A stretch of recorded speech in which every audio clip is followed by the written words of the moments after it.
this is the second time it's running.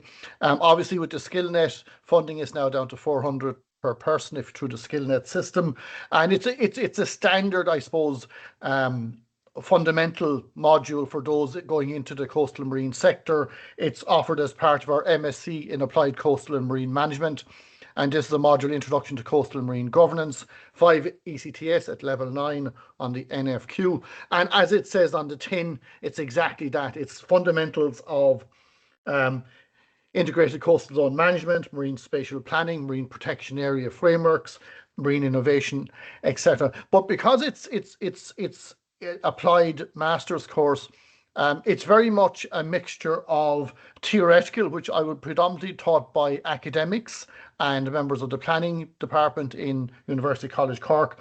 But the second half of the module is very much taught by practitioners. So it's very much a nice mixture of theoretical understandings, basic fundamentals, and then obviously into the applied element with practitioners from a wide variety of institutions and from different perspectives as well. So effectively the module is going to have the first 4 or 5 blocks are going to be fundamental theoretical introductions.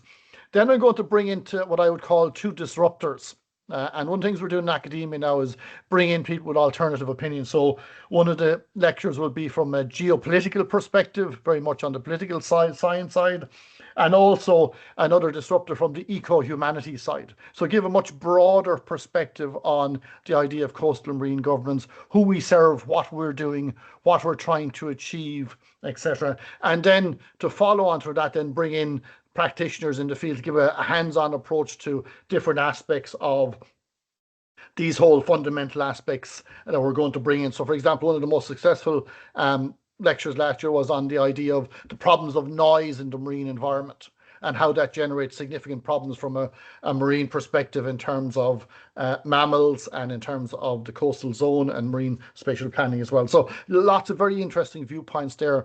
So a nice mixture, like I said, of the theoretical and the applied, and hopefully we'll give a good grounding in understanding what's going on. And we'll have links then from both obviously the Irish legislative perspective, but also very much from the EU and also from the international zone, because things like marine protected areas, there's lots of global designations, whereas lots of the aspects, legislative axis of coastal marine governance is either Ireland or EU specific, but there are outsider considerations as well. So that's really what we're going to be about. It's 11 sessions, 11 1.5-hour sessions, 2 pieces of continuous assessment, and a chance for interaction at the end of each lecture as well. So that's really what we're planning to do, starting on Thursday, January the 16th. It's all online delivery. So it's because of the nature of the different groups taking the module as our MSc course, Erasmus students, and obviously the microcredit component, it's going to be online only.